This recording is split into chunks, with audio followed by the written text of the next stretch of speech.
The advice and opinions expressed by the host of Autism Live and her guests are meant solely as suggestion and should not be in any way construed as child-specific advice. The Center for Autism and Related Disorders advises working with a board-certified behavior analyst who has experience with autism before starting any intensive behavioral intervention. Any choices you make in determining your child's treatment are completely at your own discretion.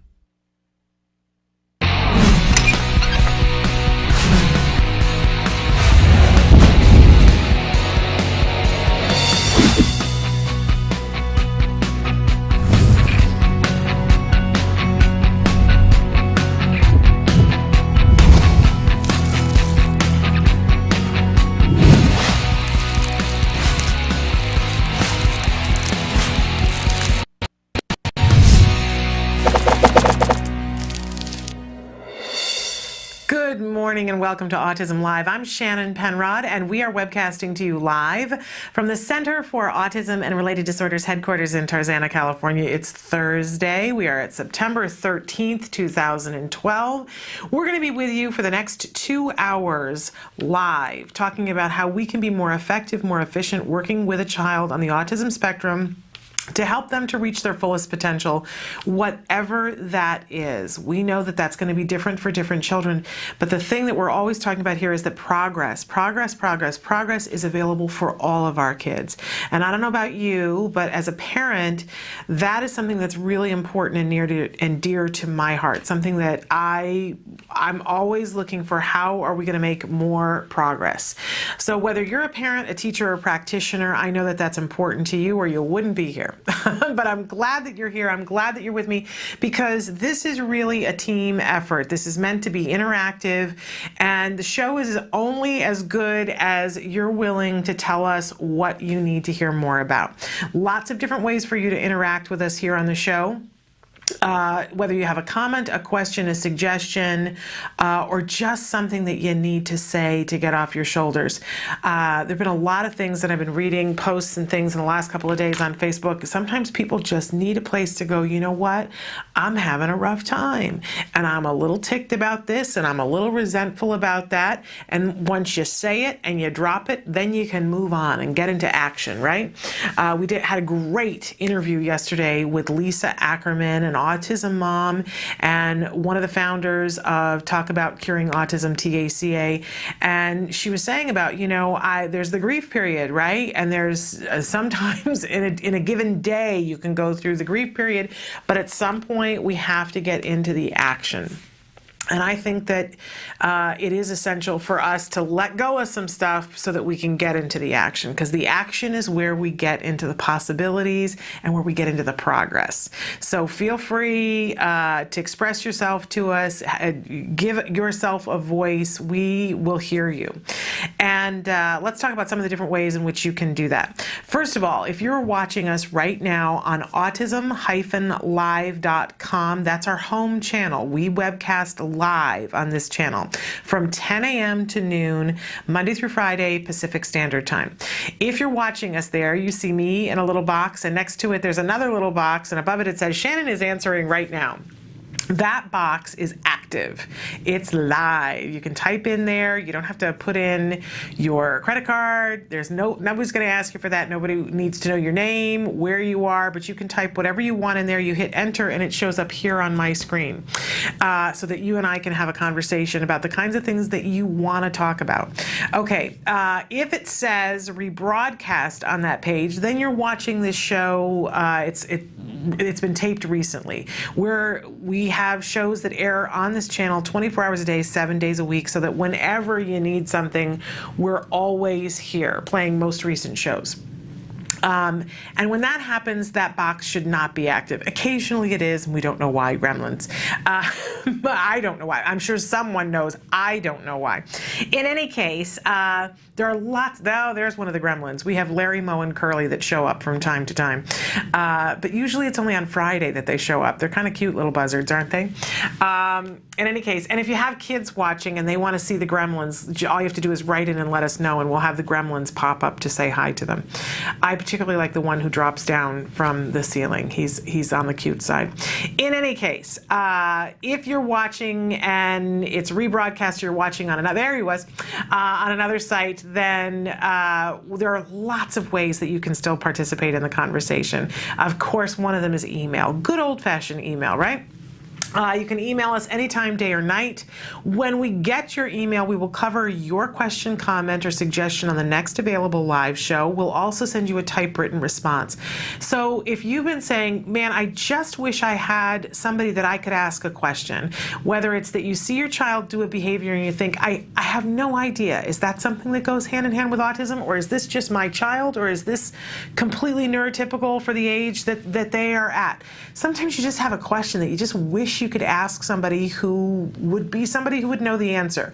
Well, it's my job to figure out who we should ask the question of, and I have access to a wide range of experts on a wide range of topics on your behalf.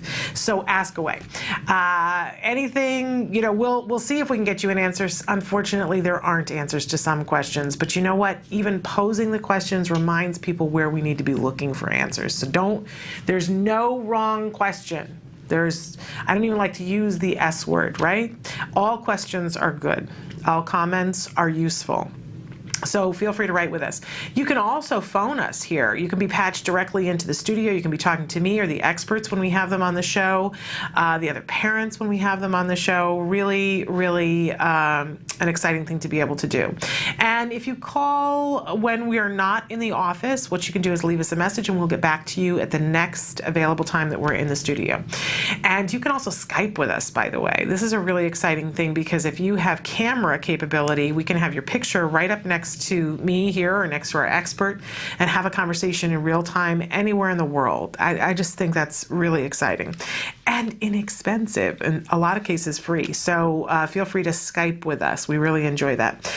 You can also talk to us on our Facebook channel, and in fact, we love it. Our Facebook page, it's not a channel. We love it when you interact with us on the question of the day and when you interact with each other. I see you guys hold each other up. It's a beautiful, beautiful thing. And don't forget, when you answer the question of the day, you not only get to download the things that are going on for you or to brag about your child, depending on what the question of the day is, but you also get the opportunity to uplift other parents or remind them that they're not alone, that there are other people who are going through things that are similar, not exactly the same, right? We all have it different. I always like to remind all of us, myself included, that we think we know, but because we have an inkling, but none of us truly knows all the things that are going on for each other, right? We're going to talk more about that later on today. But you can also chat with us on Twitter. So feel free. We are on Twitter. We are Autism Live Show. That's us, at Autism Live Show. We appreciate, and I said this yesterday and I meant it, if you follow us, we'll follow you. So how's that? And I also mentioned that there are other ways to watch the show besides this channel. You can be watching us on blip.tv. This is a wonderful way to go back and watch episodes that you haven't seen, and you don't necessarily need to see the whole episode, but there's one particular topic you're really saying, man, I wished I'd been able to catch that live. You don't have to, because you can go back and watch it on Blip. You can pause it, rewind, fast forward.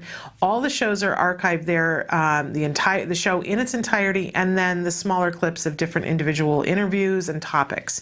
You can also find all of that same material on YouTube. We have our very own channel on YouTube, and what I love about YouTube is when you go there, you can share it easily with other people. We really appreciate it when you share information that's of use to you.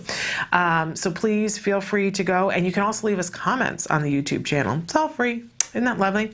And we are also a free download on iTunes. I love that we are available in all these places. And by the way, we have a few more places that we're about to become available in the coming months. We're very excited about that. Can't let you know exactly what's happening yet, but I will when it's time. So please participate in all of those ways, because it really makes a difference in the show. When you ask a question, it uplifts the conversation. I always like to remind you that I am an autism parent. As I mentioned, my son was diagnosed when he was 2.5. He's now 9. He is awesome in the extreme.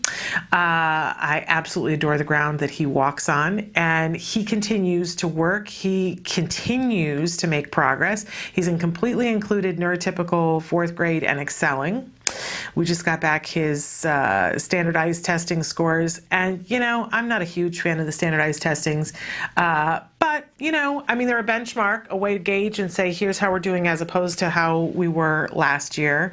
And I think it's official that my child is a math genius. Clearly, he does not take after me in this area.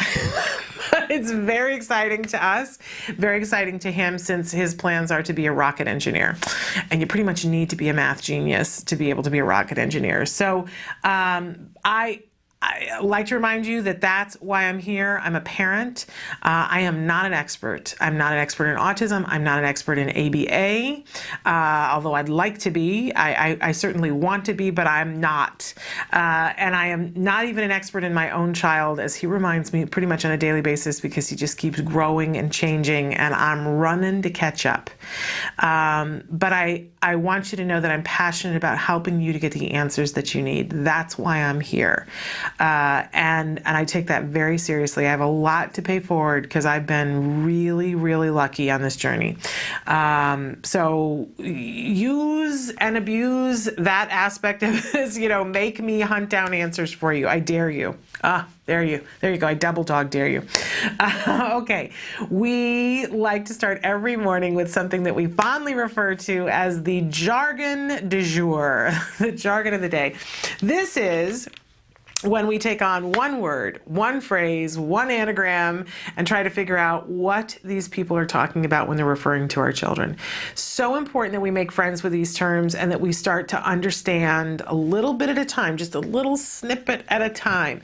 I know you don't have time to sit down and read a tome this big and figure out what everything means and keep looking up every word. I know you don't have that time, because I sure didn't. But if we take this a little bit at a time, it's like our little morning warm up, to learn these terms and get to be flexible with them, so we don't have to stop a meeting to go back and talk about it. Just yesterday, we had Evelyn Gould with us, BCBA, Board Certified Behavior Analyst, and she was talking about EOs, establishing operations, and we were sometimes using the term MO, and I was using for motivating operation, and I was using them interchangeably because to me, I thought they were the same thing. Not so much. Motivating operations is the big umbrella. Establishing operations is one of the things under motivating operations. I did not know that. And she was explaining it to me during a break because she is a very nice person and didn't want to make me look like the idiot I sometimes am on the air. And I was saying to her, but this goes to show exactly what I'm talking about, that, these terms are hard and I don't know. I don't know what they always mean. And she said, but I want to get to the meat of the conversation and I don't want to go back and have a lesson about jargon. And I said, yes, that's exactly what happens in the doctor's offices. And that's exactly what happens in the clinics. And that's exactly what happens at the IEPs, is that we skirt the jargon, or we have to go back and pick up what the jargon is, and we don't get to the meat of the conversation, which is why we do it here. Just a little bit at a time. Okay, so today's term is PDD-NOS. Yesterday we talked about what Asperger's is. Can you guess what tomorrow's jargon is going to be? Yeah, it's autism. Okay, so let's talk about what PDD-NOS is, and we'll give you an actual definition. It's pervasive developmental disorder not otherwise specified. I know in the community there are people who say pediatrician didn't diagnose, but that's not really what it means. It means pervasive developmental disorder not otherwise specified. It's a diagnosis given to a person with atypical symptomology for autism. Oh my goodness, what does that mean? Let's go to our working definition. Diagnosis given to individuals who do not fully meet the criteria for autistic disorder or Asperger syndrome. There's a really horrible phrase that they use in medical circles called trash can diagnosis. So if you have a specific set of criteria that you have to meet and you meet a lot of them, but not all of them, or you meet one from column A and two from column B, and you don't fit in with what the criteria are, then they have a lump sum. That's why they call it a trash can diagnosis, because it's everything else. So unfortunately, one of the things that happens with PDD-NOS is that, well, it's kind of across the board. You have people who go, oh, well, then they don't have autism. But it's an autism spectrum diagnosis. And people go, oh, well, then they're not as bad. That isn't always the case. It might be in a lot of the cases, but you can have a child who has very severe impairment in one of the categories and not in another category, and they don't fit Asperger's, and they need help. They need some help and support, and people standing around and going, oh, well, they're not that severely affected by it, doesn't really help, right? There are a lot of assumptions that come with PDD-NOS. And a lot of connotations that are not necessarily appropriate. I remember when my child was getting diagnosed, that the way it was explained to me back in the day was, well, there was autism, and boy, you didn't want to get an autism diagnosis.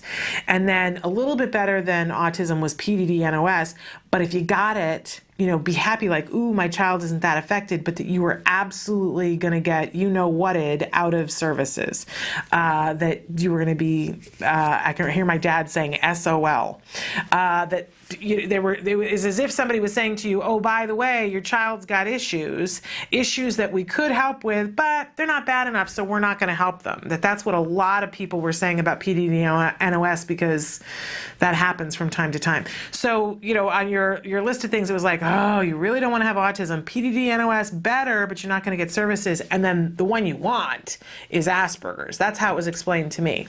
I really just think that that's completely not of use to anybody, because it assumes that there are these rigid categories, and we know that that's not the truth at all. That you can have somebody who has classic autism, but for lack of a better word, we got to find a better word, is very high functioning, is very capable, can do all kinds of things. And we can have somebody who has PDD-NOS or Asperger's that is so challenged that they can't get, in a car and go someplace. So I think we have to let go of the connotations. And I already got somebody who's writing in. I'm going to finish this, and then we'll get to your comment. So stick with me. So PDD-NOS, I hear from a lot of parents that it's this no man's land, that you're not getting the services and you don't get the support that you long for with PDD-NOS. I don't think that's everybody's case, but I certainly hear from a lot of people that that's the case. I want you to know that with insurance reform, let's first talk about insurance reform. Insurance reform, and this is one of the reasons why some really amazing people spent as much time and money and fight as they did, because they made sure that in the insurance reform that it said autism spectrum disorders, so that if your child has a PDD-NOS, guess what? Insurance companies cannot discriminate and say it's not bad enough. If the doctor writes the prescription, says it's medically necessary that this child gets ABA, doesn't matter what the diagnosis was. Woohoo! Okay, that's a really good thing. That's a boon for people who have PDD-NOS in their family. And we see that that is also the case with the current healthcare reform as it is written, that in January 1st, 2014, all the PDD-NOS kids will be included. Yeah, there's a new change in the criteria coming, which means PDD-NOS no longer there. Asperger's no longer there. It's all going to be autism. Are kids going to qualify for it that have PDD-NOS? We don't know. But again, let's remember that if the doctor writes the prescription, you're going to get the ABA, and that's what's important more than the labels. More than the labels, getting the help and support is what's important. Okay, so that's PDD-NOS. Now, we always have a question of the day for you. The question of the day today is, what social situations does your child enjoy?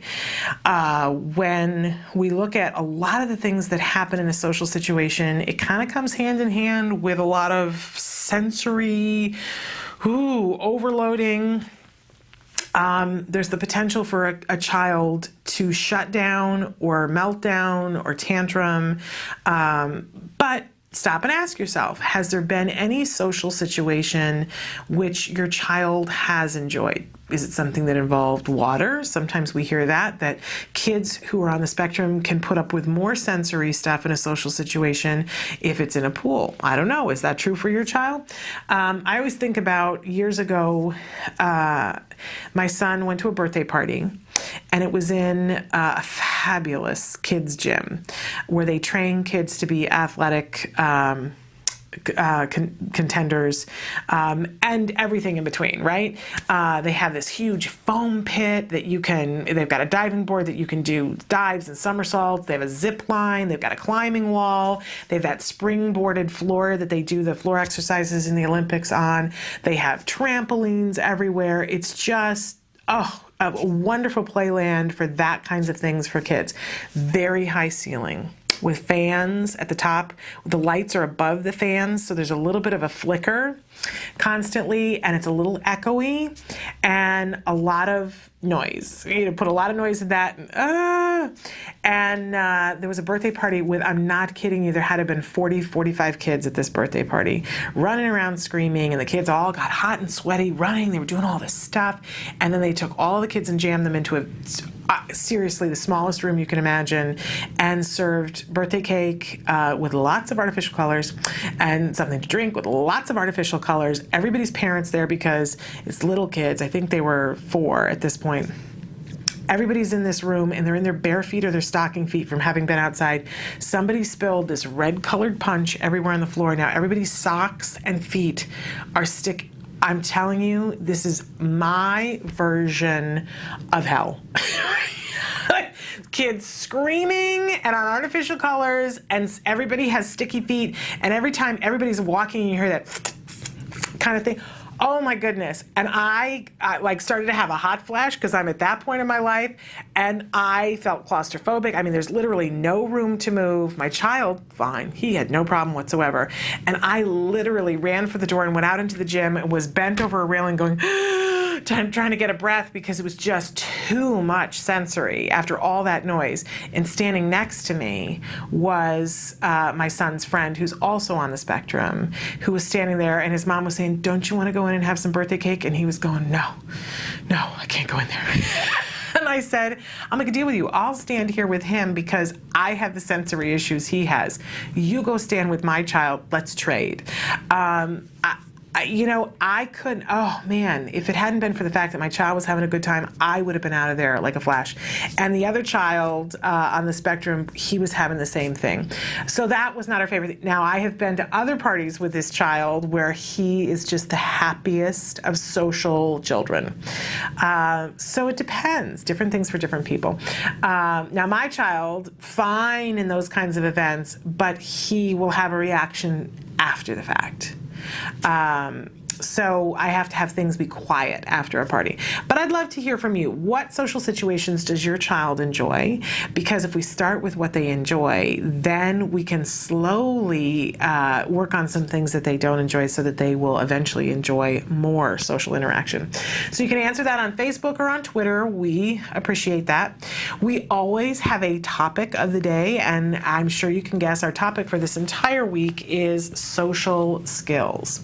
And we got a lot of different things that we're going to talk about today. Now, normally on Thursdays, we are joined by the fabulous board-certified behavior analyst, Angela Persicki. And that was our plan today. And we had a lot we were going to talk about, some based on some of the things that you guys have been asking recently. And unfortunately, Angela is severely under the weather today. And we send our well wishes to her and hope for a speedy recovery for her. But we are sans Angela today. Now, that's a bummer.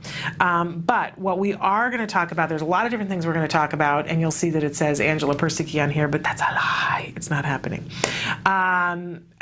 We are going to talk about executive functions today. We're going to talk about challenging behavior today. And what we're going to talk about, we had planned to talk about with Angela, and we'll have Angela talking about it as well next weekend. But one of you had written in a question about how do you teach creativity and imagination. And we went through kind of a cursory thing, but I'm going to take us through, since we have some time today, through the progression of the prerequisites. And I just briefly touched on teaching the functional pretend play, the symbolic play, and getting to the imaginary play. So I'm going to really break it down from a parent's perspective. We'll get a BCBA talking about it too, because it's not the same, but I do think my child went through it, and I saw him learn imaginative play. So I think I've got something I can add to the conversation there for you. And of course, always we'll be answering your questions. We're going to take a short break and come back, and I'll be handling the comment. I haven't even looked at it yet that somebody had already written in. So stick with us. Currently in the United States, 1 in 88 children is affected by autism. 1 in 88 means something different when your child is the one. Recovery is possible. Hi, I'm Shannon Penrod, host of Autism Live, an online show about autism broadcast by CARD, the Center for Autism and Related Disorders. I'm also the mother of a child with autism, my beautiful son, Jem. You know our old joke, guess what? Chicken butt. Chicken butt. So we're going to take the chickens. But things weren't always so easy. I remember when Jem was first diagnosed with autism. I used to lay awake at night in bed and pray for someone or something that could help us to get our child back. My prayers were answered by Dr. Doreen Graham-Pichet and the Center for Autism and Related Disorders. CARD treats autism and other related disorders using the principles of ABA, Applied Behavior Analysis, which is the only scientifically proven effective treatment for autism. It is also recommended by the American Academy of Pediatrics and the U.S. Surgeon General. About a year after we started treatment with CARD, we were able to see tremendous improvement, and we got our child back. What grade are you in? Second. You are a smart cookie, huh?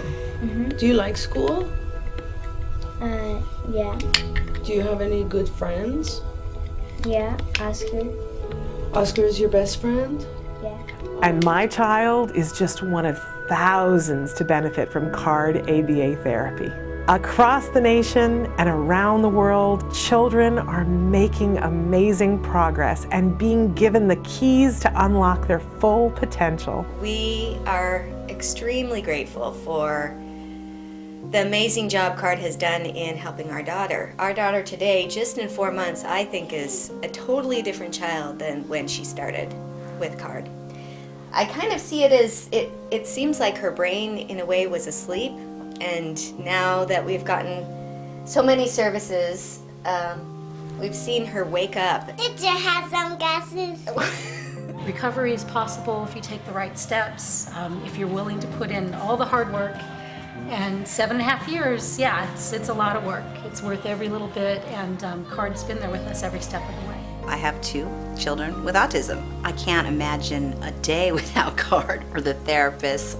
They've been so instrumental in helping us with our kids and shaping their lives and helping us help them. Thank you, Christina Big Alex.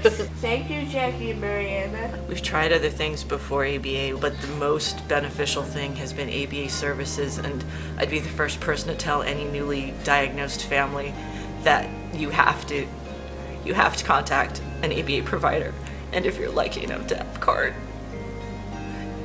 you're very blessed. Recovery from autism is absolutely a possibility. We've been recovering children for over 20 years. It's just a matter of identifying the child's medical needs, understanding the child's sensory issues, and then teaching the child all of the skills they need in order to function normally. We know there's hope for autism. Autism is treatable, and recovery from autism is possible. Welcome back to Autism Live. I'm Shannon Penrod, and we have a couple of questions and comments that I want to address here. The first one says, "Hi, Shannon. I always include a parent's statement with my child's IEP." Love that. "I make sure it's mentioned in the IEP to read the parent statement, but for some reason that page, can't imagine how. For some reason, that page is always misplaced. Our district does everything by computer now, so I'm not sure if that has something to do with it." Yes, I have much to say there. "I make sure that I keep my original copy, but what are some suggestions I can use?" Can't find my mouse. Where's my mouse? There it is. "Use to ensure it's read and not misplaced. Thank you so much for this channel. It has helped me to become a better advocate for my child." Oh, thank you so much. This is an awesome question, and already I can tell what a with it parent you are, because the whole idea of including a parent statement with your child's IEP is brilliant. Okay, and I have some things for you that hopefully will make it better. And of course, I try not to be the cynical person that I sometimes am. I try to be as positive as I can, but I'm going to be a little cynical here and say, how is it that that piece of paper just, disappears? Oopsie, how can that have happened? I think it's not a coincidence that it's happening, but here's how you can make sure, and I always think of it as just tightening the bolts, right? Making sure that nothing slips out of the cracks. We're just going to tighten those bolts up a little bit and make sure that people can't get out of doing their jobs. Okay, so I hope that you're all, when you're going to the IEP, if you're new here, IEP is the Individualized Education Planner Program, and you have IEP meetings where you sit down with all the IEP team, anybody who has anything to do with your child at school, and the parents, and anybody you want to bring, and you come up with a plan. And a lot of times schools try to make it look all efficient, and you get there and they're like, "Oh, we're so glad you're here, we're so glad," and then they go, "Here's what we're going to do, here, just sign here," which always tears my ticket, because I go, "Hello, part of the team, why wasn't I invited to talk about this document?" They go, "Oh, well, that's what we're here for now." Well, then where's the discussion period, right? So I too have a parent statement, but I hope when you guys go to the IEP that you're remembering to, at least 48 hours in advance, put in writing, email counts, that you want a tape recorder at the meeting. The tape recorder is going to help you in so many ways. This is just one of them, because when it gets to be, when they're all done, they'll go around the table and everybody will talk, and then they'll shove the paper in front of you, which is when you say, "Now is my turn," right? And they're all going to be looking at their watches and saying, "Oh, we have to go," and then you say, "Well, then we'll have to reschedule because I get a say too." And that is when I read my prepared statement while the tape recorders are whirring. You want to make sure that you get it as a part of it, right? Because then they can't act like they don't know. So I read that, and I usually make a deal about moving my tape recorder. They'll have one too. I just make a deal about moving mine a little bit closer to make sure to remind them we're not kidding around here. And so then you read it in, and I always put it in the form of a letter written to them with bullet points saying, "Here's what we're asking." And as the tape recorder is whirring, they don't whir anymore because they're digital now, I say, "Oh, look, I'm reading number 2," and I say, "Okay, that we've already addressed that one. Here's one we haven't addressed yet." I make sure that I say all that, and read the whole thing in. And the last line is, "We look forward to your response. Sincerely," and my husband, and I sign it right there in front of them. So I bring the letter and I read the whole thing, and we sign it right there, and then I slide it across the table to them. And now, as soon as I do that, they know a clock is ticking. They've given their offer of FAPE. That's what they just did, and I just responded to it. And yes, I've said, "Oh, this one we're in agreement in, this one we're not in agreement in," and I've slid it back across the table with it in writing. "I look forward to your response." Because I'm asking them to do something, agree to something, or change something. And they know that they only have a certain amount of time in which to respond. I believe it's different in different states, but usually what I do is let about 2 weeks go by, and if they have not responded to my letter to say, well, we agree to this, or we don't agree to this, or we're going to change this, I send them a lovely little email saying we haven't had a response to our response, and I attach the letter again to that, a digital form of the letter, and remind them that I presented it at the IEP, and I usually say something along the lines of, you know, it was the last thing that was read into the tape recorder. There's no way they can get out of that, and they have to respond, and they will have to include it in the IEP because it was something that was read into the tape recorder. And basically when you do that, you let them know, I'm not kidding around. And they know legally they have to respond. They put an offer of FAPE, and usually, you know, a parent they ask you to sign it right there. Don't. Even if you love what they put, say, I need to go home and review this, because you need to make sure that the document says exactly what they just read to you. It's very manipulative. I know the administrators say it's not, but it is. They sit there, you have the whole meeting, they type everything in, then at some point, it's like a court reporter, somebody, usually a speech and language pathologist, will read back everything that they feel was said and your concerns and all of that, and you have the opportunity when they read it back to say, I disagree with that, if you do. If they say that you said something that you don't feel you said, you can dictate to them what you want that document to say. But then they print it out and go, here, sign it. Well, I'm not from Missouri, but I still subscribe to the whole thing about you're going to have to show me. I have to read it. So I always say, no, we have to go home and read it. And they have to legally allow you to do that. But in any case, then you get to respond. Well, I respond before I leave. So we just get that ball rolling. And that's how you can make sure that your letter is included with that IEP. I guarantee you, if you do that, even if they lose it, they know it counts. And they will have read it. You will have read it to them, and other people will have read it as well, because they have to. They have to respond. It's a legal obligation. So, fabulous. Another person who said, I have the same problem, always bring an advocate of some sort. And I think that if you can afford it, and if you've got an advocate that you trust and that is on the same page as you, fabulous. Not everybody has the ability to do that. Sometimes you can find an advocate who will do things pro bono, or a lawyer who will do things pro bono.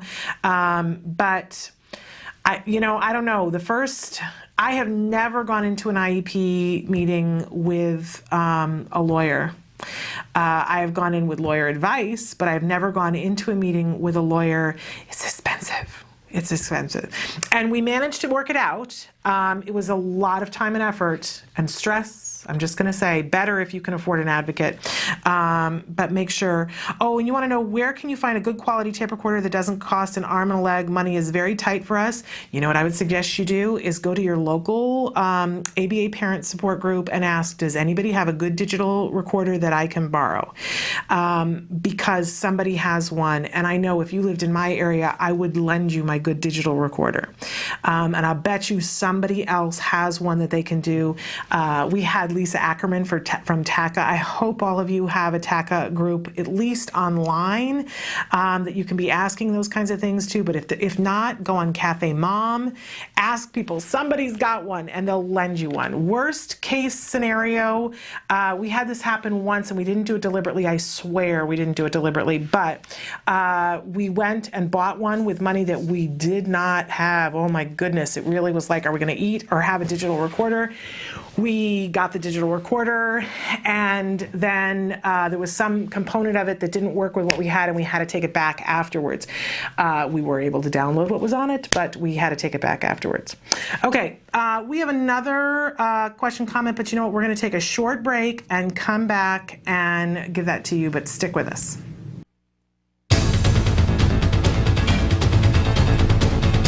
Hi, I'm Shannon Penrod, and this is my son, Jem. We're here today at the Home Depot. You might know that Home Depot is famous for giving free classes to adults on lots of things like tiling and other home crafts. Well, they also have free classes for kids as well. It's called the Kids Workshop. We love doing that, don't we, Jem? Yeah. It's cool. So come on inside with us and let's do a craft. Yay.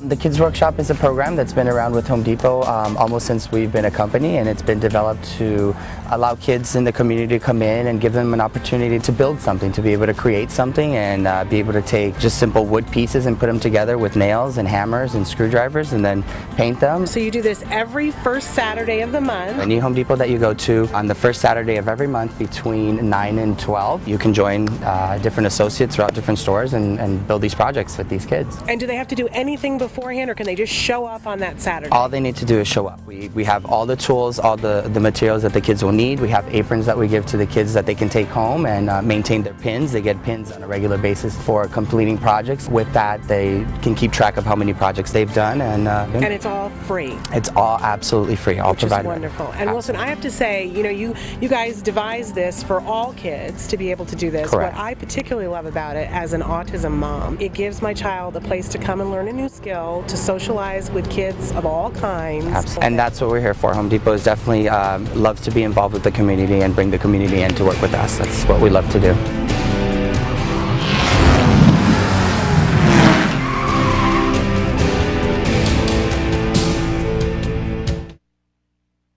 Welcome back to Autism Live. We were just talking about IEPs, and I got a little heated. I got a little hot. I hate to be cynical. Do you guys feel like I'm just extra cynical today? But I'll tell you this, and I think that where our kids are concerned, caution is a really important thing. And I don't mind being overly cautious. When people say to me, boy, you're really paranoid or you're really overly cautious, I go, okay. I'm willing, that's fine, call me paranoid, call me overly cautious, call me a helicopter parent, call me whatever, but I want to make sure that I show up for my child. And I know we've got an IEP thing coming up, and just the other day they were hoping to kind of crunch in the IEP meeting with a little bit less notice than we would normally do. It's complicated, but in any case, I said, yeah, no, absolutely, I can do it on this day, but here are my criteria. And I said, we are not within the period of time in which I would have the ability to request a tape recorder, so I need it in writing from you that you waive the period of time. And they said, oh, you can just bring the tape recorder. And I said, no, I need it in writing ahead of time that says that you waive it. And they were like, it's not a problem, you can just bring the tape recorder. I said, yeah, I know, but I need to know that in a court of law, if we need to get to that point, that it's admissible. And the person said to me, really wonderful, well-intentioned person, said, oh, it's not gonna be like that. We're gonna have a good IEP meeting, it's not. And I thought, bless your heart, because I know that you feel that way. It's not your kid. You're not the person that's responsible if it doesn't go the way that I am. It lies with me. So I'm going to take it seriously as the courts would, which means we're going to do it this way or we're not going to do it. Coincidentally, we're not doing it. It's been pushed a little further out. Oh well, but and when people get upset with me, because it's about to be a triannual and there's a new person on the team that I don't know. Everybody else has been on the team for at least 2 years, and I'm a big fan of no pull-outs, only push-ins, because to me, my child was behind. He's only behind a little bit in terms of language, and he really isn't behind anymore, but I don't want him to get behind. And for a lot of years, he was behind, and my thinking was that he needs to be in the classroom. And even, technically, what I said was incorrect. He's behind socially. He is behind socially. And having him pulled out or pulled off the playground to go and do something for somebody else is not a benefit to my son. It's a benefit to them. It's not a benefit to my son. So I'm absolutely hysterical about no pull-outs, only push-in. And when they want to test him, then it's got to be after school hours. I am not well liked. Can I just tell you? And this new person was saying, okay, well, I'm gonna, do this evaluation. I said, well, what room are we doing this in? And she said, well, I don't know. And I said, well, either my husband or I needs to be there. We don't have to be visible, but we need to be there. And she looked at me like, seriously, what is wrong with you? And I said, I'm so very sorry. I don't know you from Adam. I've just met you. I'm not letting you walk down a hallway with my child and saying I'll pick him up in an hour. If you think that's going to happen, allow me to introduce myself to you. And everybody else just kind of sat there and grinned because they know me. I just don't do it that way. And there have been people all along the way who have been like, wow. And if they get offended, I think, well, we're not playing on the same team then. You don't know, but and I just allow everybody to have their feelings about it and say, this, I have control over this much, so that's what I'm having control over. Get used to it. So, but in any case, somebody wrote in and said, hi, Shannon, how do you let go of worrying about your child at school? I constantly wonder if anyone is helping my child be socially appropriate at recess and in the lunchroom. I'm sure he's given lots of support in the classroom with his aide and teachers. It's just once he's in social play situation, I wonder if anyone would correct his quirky behaviors. I know once the label is given, expectations get lowered. It's so frustrating. My son is in grade 3. Couple of different things here that we can talk about. First of all, the letting go of worry, I don't know. I mean, I can't speak for everybody, but I know Evelyn Gould comes in and talks a lot about how we want to language things in a way that we don't try to just tell ourselves, get over it. So I don't know about letting go of the worry. I don't know how to do that, and I haven't met the person yet who knows how to do that. If you find them, let me know, because I want to have them on the show and talk to them about it. But I do know some things that I can do to make my worry be in a place where it's constructive and not wrecking my day or his day. So let's talk about what some of those things are. It comes back to that the serenity prayer, right? Grant me the serenity to accept the things I cannot change, courage to change the things I can, and the wisdom to know the difference. So we have a lot more control than we think we have. I mean, ultimately, we have control over whether we send our children to school, right, or whether we homeschool them. For my child, it's right that he goes to school. I know that isn't the case for all of your children. But once he gets to school, there are things that I don't have control over, right? I don't have control over what other kids say to him. I don't have control over how he responds on a moment-to-moment basis, but I can shore him up. I can give him lots of lessons at home to help him to work those things out. I can arrange play dates with core kids so that I know somebody's looking out for him. And at that IEP meeting and on that IEP document, I have a great deal of say because it's a legal document, it's legally binding. Important to realize that part of FAPE, the Free Appropriate Public Education, and part of IDEA says that our children not only need to be engaged in the curriculum at the level that they can, but they need to be prepared for, and I don't know the exact verbiage of it, but there is a phrase in there that says that the school has to be preparing our children for when they are done with school. And this is where we get them on social issues. Social issues, while they're not necessarily academic goals, can be written into the IEP. If you go in and say, here is where they'll do testing to see where your child is socially and social language, and if it shows that your child is working at a deficit, hopefully it already does, then you go in with your IEP goals. And by the way, you can have an emergency IEP meeting anytime. Put it in writing, request it, and say, here's what we need to be working on during lunch. That my child in 3 out of 4 trials can start a conversation with a child sitting there. Pick your goals. Pick your goals and get them written out and lobby for those to be on the IEP. You can request that the aide has to be with your child during recess and lunch if your child has shown a deficit in those social interactive skills. but a lot of us don't know to ask for that. I know way back when I didn't know to ask for that. I know to ask for that now. You can also, we have the template for the token economy at school, and on mine I have for my son the 5 different parts of the day, including recess and lunch, and he has goals that are written into his IEP that he has to be meeting, and he has goals that we talk about that I say you don't get your sticker during lunch and recess unless you're playing with other kids, and you can't play with the same child every day. We have rules.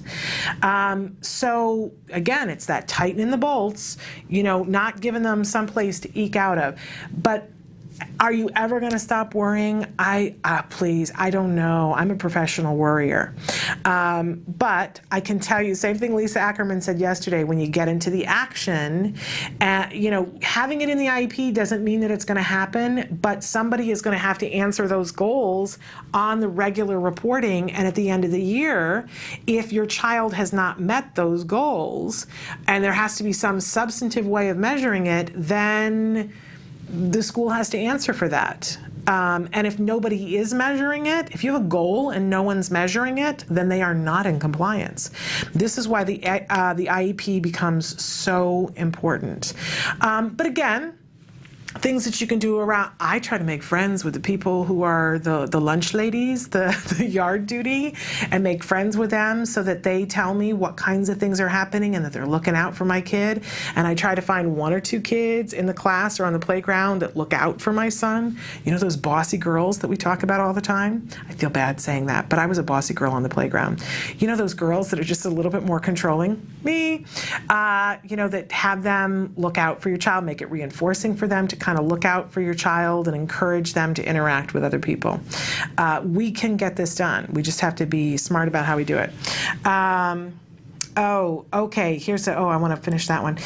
Somebody wrote in, Shannon, I'm exactly the same way. School gets mad because I'm always thinking about 5 years in the future as well as the present. Yeah, let them get mad. Let them spin their wheels about that. They should be thinking 5 years. They should be thinking 10 years ahead. And I love teachers. let me say that. I'm sounding really cynical today. Because most of the time, not all the time, but most of the time the teachers are on board too because they're looking ahead to the future. I think a lot of times where we get into it is administrators, because admittedly, they're having to think of bottom line. They're seeing the dollar sign. We don't see the dollar sign, but they do. But I'm not engaging in that behavior. I'm not looking at my child and seeing a dollar sign. My motto is always, I better advocate for him because if I don't, who's gonna? And we know that in schools right now, it's so dire.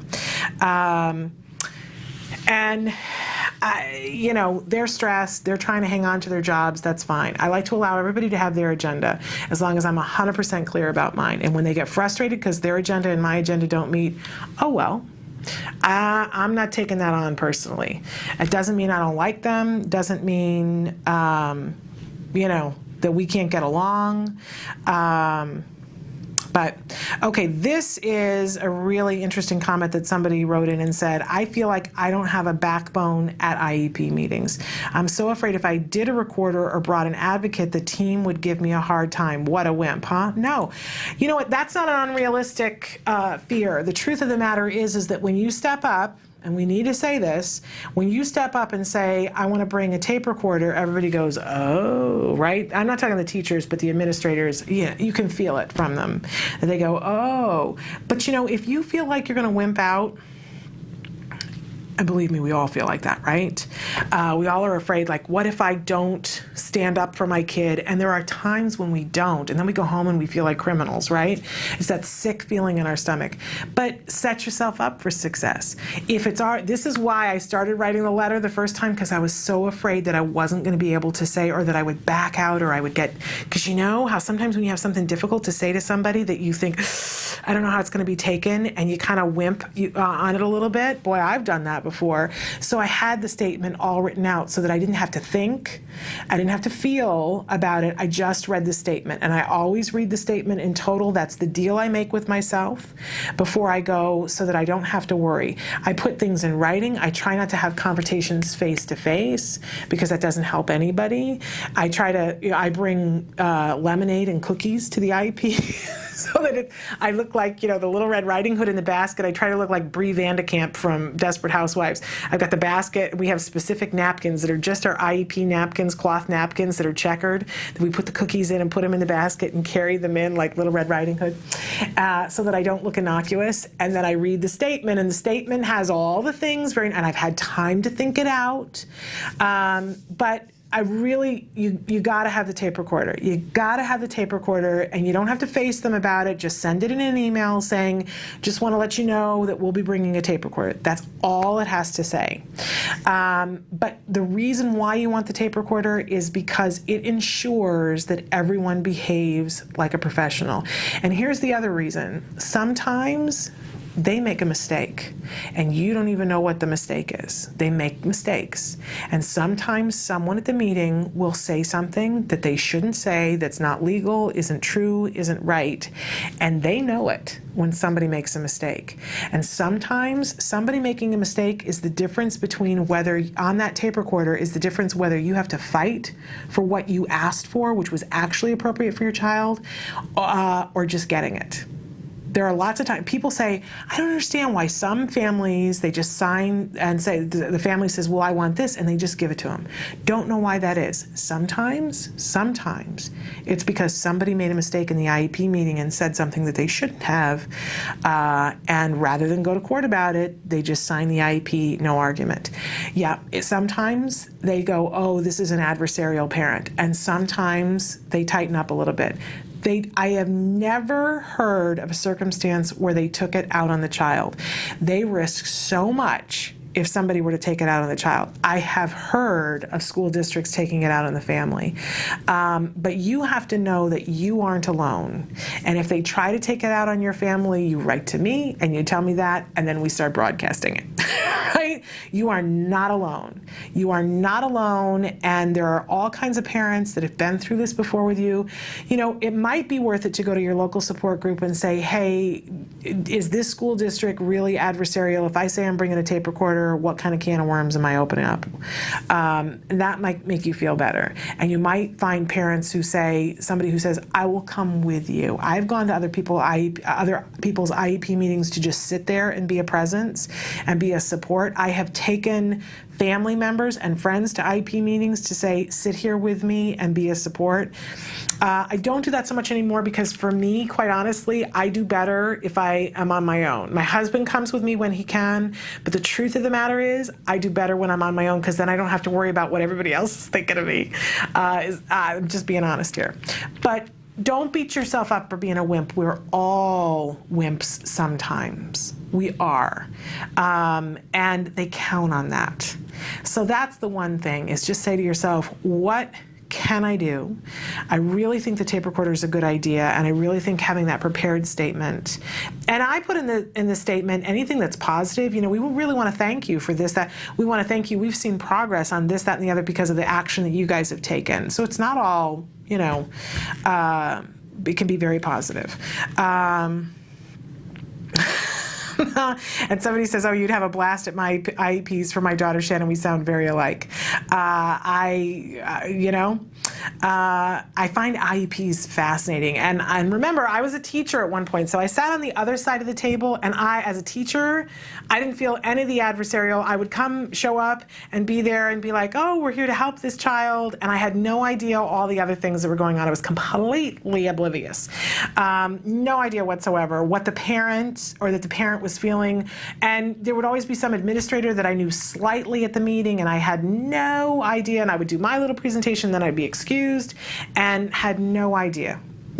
So remember that the teachers a lot of times don't know what you're going through, unfortunately. And okay, somebody else says, please do a show about pull-outs and pull-ins. I'm very interested. Okay, and maybe we'll have time to talk about that later on today. All right, I think I have addressed all of the things here. We're going to take a break. When we come back, we're going to talk a little bit about challenging behavior and do a little refresher course on what we can do to change challenging behavior as parents, how we can be mindful to cut these things off at the pass, maybe decrease tantrums and get rid of meltdowns altogether. So stick with us. Oh, no. We're going to go to the A word first. I'm so sorry. Time has flown. It's that time of the day when we show you the A word. This is a documentary that's being made ongoing here at the Center for Autism and Related Disorders following Jack Riley, a little boy who was diagnosed with autism at the age of 2. And he has started intensive ABA therapy delivered by the Center for Autism and Related Disorders in his home. And we are following this story. We've gone back to the beginning, actually. This is episode 5. And it's about 2 weeks into therapy and the first clinic that the family attends. It's really amazing to see how much progress he's already made in 2 weeks, but there's a long way to go, and it's not an easy path for the parents. Take a look. This is the A word. So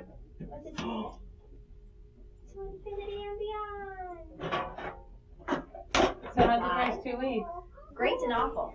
Yeah? Yeah, it's great progress and it's hard to get used to. Last Friday was rough for him. At the end of the second week, he had a rough. I think every session was rough for him. He's doing really well. Like I held up a green marker to him last night and asked him what color, and he said green. Yeah, no prompting. unprompted. And black did the same thing. Black and blue and green, he's doing okay. The fact that he'll say colors without us telling him first, that's huge. But He's trying to say everything. It is He tries to say tangled. Oh, yeah. He says cars really well, of course. You say tangled? Tangled. Oh, yeah. You say Bambi? Oh, Bambi! Bambi's fun. I'm excited that he's talking so much. He's got a lot to say these days. Aw. Say red. Good, sorry. Red is always hard for him, so that's awesome. He usually just says bleh for red. He'll just vocalize something. Cute, whatever comes out. They like it when I say something, so I'll say something. I don't know, he's so quick to do it now. You want the doll? Oh, she's pretty. You kiss her? Give her a kiss. Aww. Give her a kiss. Clinic is where therapists come on the team together, as well as the supervisors and the parents and the child. And it's a great way to talk about his progress, and if the parents have concerns about the programs that we're doing or problem behaviors that come up. It's just a great way for us to have communication with each other and be on the same page so we're consistent with everybody that's involved, parents, therapists, and supervisors. Oh, you found it. What is that? Oh no.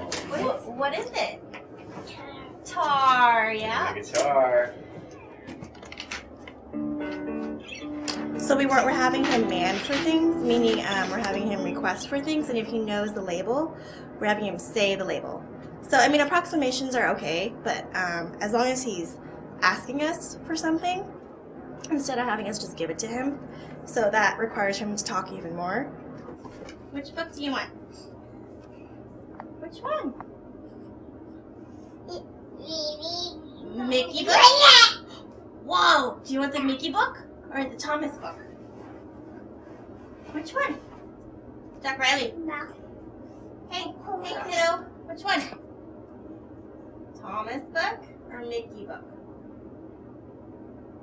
No. Which one, Jack Riley? No. Do you want the guitar? Guitar? Yeah? Okay. All right. That's okay. Here. Look. Look. We're going to show Suzanne that you know what a car is. Okay. Here. Touch car. Good. What is it? It's car. Okay. What is it? Good job. Good job, kiddo. You gotta look better though, okay? Let's sit up and look at it. There we go. Wow, you gonna show Suzanne the car?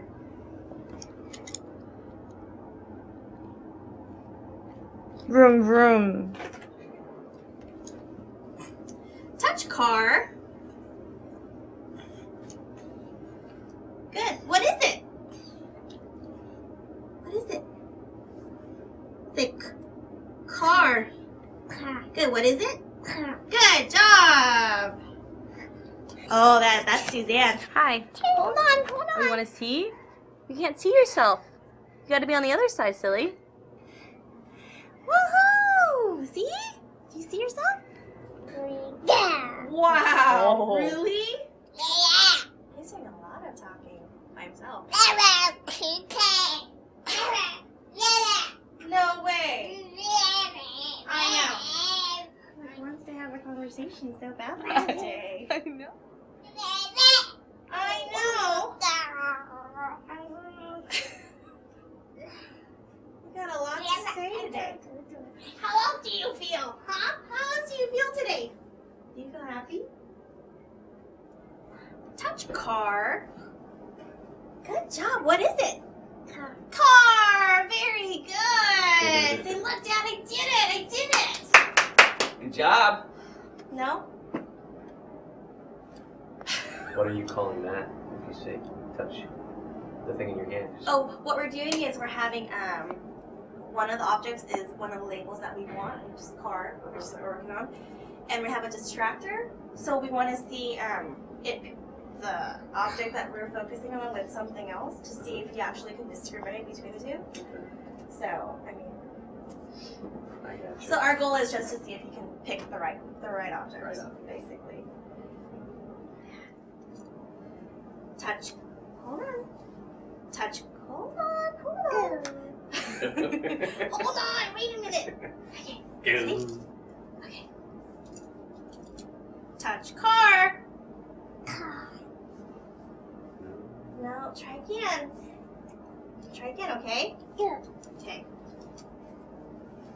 Last one. Last one. Touch car. Yeah. Touch it though. Touch car.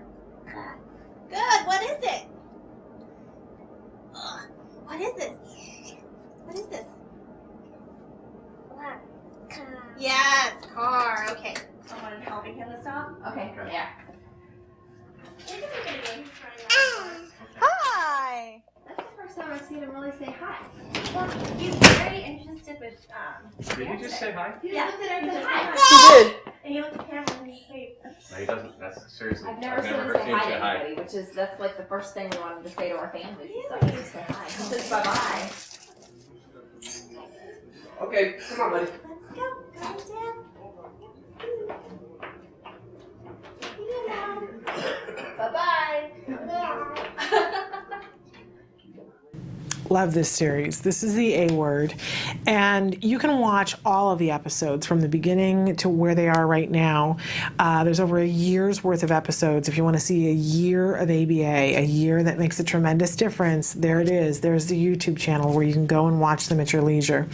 And a lot of things that we've been talking about with this particular episode. And I want to focus on some of the things with the dad. You know, if you watch here, I love this dad. I relate to this dad. I appreciate when he talks about how he's feeling about things, his frustrations. He says at the beginning, they say, how's it going? And the mom says, lots of progress. The dad says, lots of progress, and it's hard to get used to. And he's not just talking about that the progress is hard to get used to, but it is. To suddenly go, oh my gosh, so there is this much progress that could be made, and there's a part of it that goes, well, so why didn't I know this before? Why wasn't I doing this before? If it was this easy, then I must be a schmuck, right? Beating ourselves up, not useful, but we do. I appreciate him saying that so that we can all go, okay, I'm not the only person. But also having all these people in your house. Woo! And being on the schedule, treadmill, hard to get used to. And it, you know, he settles into it, but it's still hard. It doesn't get easy. There's not like a day where you go, wow, I'm so glad that I've just accepted. Actually, the truth is the day comes where you go, I've accepted that I've got strangers in my house and that they're working on these things and that we're, to some extent, talking about things that are parenting things by committee. You just get to that point, and that's exactly when your child graduates from ABA because they don't need it intensively anymore. And you go, what happened? Where did everybody go? It's all good. It's all good and it's all worth it. But in any case, I love this dad, and I love, you know, Jessica, the therapist, is sitting with Jack Riley, and she's working on some things. They're working on the receptive label for car, for him to understand when somebody says car that they're talking about this. For right now, they're working with a three-dimensional miniature car, like a matchbox. So they want him to understand car. Do you see how the first time when she did it, she put the car down? I will get back to the dad that, I promise. But did you see how she put the car down and she said, touch car? She wasn't even asking him to say car, but it's touch car. But she's already working for generalization. Did you notice what she did after that? Then she put 2 cars down. One of them is blue and one of them is yellow, in case he should begin to learn, oh, well, a car is always blue. So she's already working for generalization to understand that sometimes cars are blue, sometimes they're yellow, sometimes they're pink, sometimes they're purple, sometimes they're brown, right? Cars, and eventually they're going to move to cars that are shaped different ways, and they'll get into vehicles. All will unfold. But from the beginning, she's planning for generalization. This is smart ABA. Okay, so the dad is sitting there and he's watching, and it's foreign, right? I never saw anybody do this with a child before my child had autism. Nobody does this, right? And so the dad says, what are you doing? Love this. Ask the questions. Ask the questions. Be curious. Being curious is a sign of intelligence, right? So we all want to be intelligent. This dad's very intelligent. He asks great questions. What are you doing? And she sits and explains it to him. But I also want you to notice that in that moment when, she's pulling him over very gently, putting him on her lap, and his arms are going over here, and she's getting the cars together, but she's got her arm in such a way that she's keeping track of where all his 17 arms and legs, because it seems like they sprout legs and arms. And watch the tape back, because you'll see that, it's really kind of amazing what she's having to do. So when you sit down to do something like this with your child and you feel like, man, what's the deal here? She made it look easy. That's exactly right. She made it look easy, but it's not. He's saying go, and he's wanting to go, and she's not paying attention to the go, and she's saying touch the car. And at one point, he's in such a hurry to go. He's smart, this little boy. And he knows, we've done this a couple of times already in the last couple of days. All you want me to do is pick up the car, so I'm just going to pick up the car so I can go. That's what he wants as the reinforcer, is to be able to go. And so you notice that he goes to pick up the car, and she picks up the car and pulls them back for a second, because she wants to make sure that he doesn't respond until she's given him the SD touch car, because he needs to learn touch car, not just when I hold you on my lap, you lean over and pick up the cars. You see the difference there?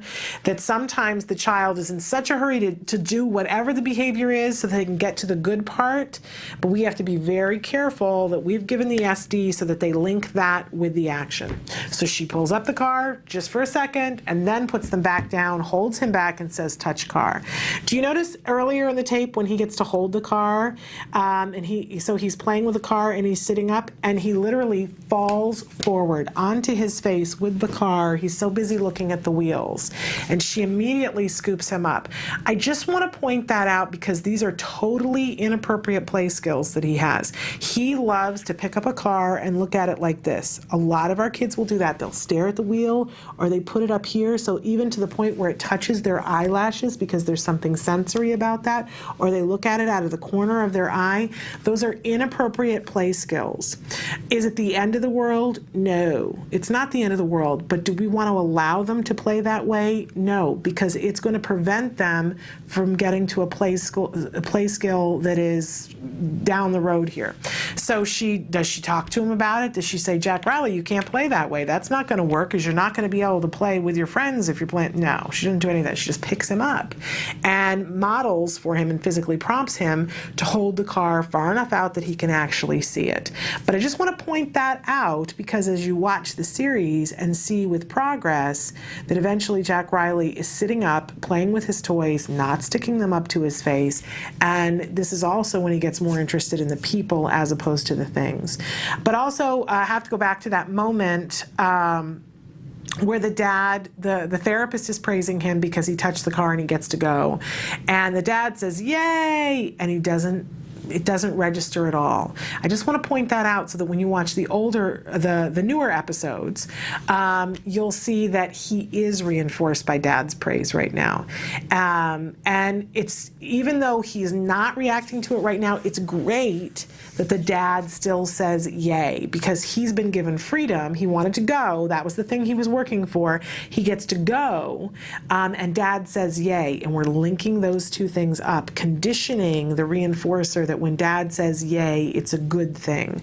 And dad keeps doing it. Sometimes as a parent, you're like, well, it doesn't matter. They don't even notice, right? But that's not the name of this game. We're conditioning, linking up dad saying yay to really good things so that eventually dad says yay, and that's all the child needs to be all grins.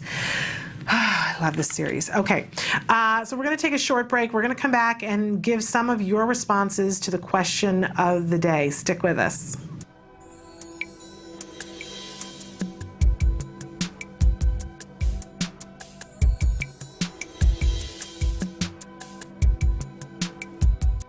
Hi, we're here with Sue Cho, and she holds a lot of different jobs and responsibilities at the Center for Autism and Related Disorders. We're going to have her help us with learning about nonverbal imitation and how we teach it to our children. But first, Sue, what do you do at CARD? I'm a senior clinical supervisor, so I supervise children's cases. I'm also with the training department and provide training to the supervisors, people that are becoming supervisors or current supervisors. And then I also provide workshop services for children all over the world when they don't have access to a CARD site. Great. Nonverbal imitation is being able to copy the actions of another person. You can do nonverbal imitation. What can you then go on to do?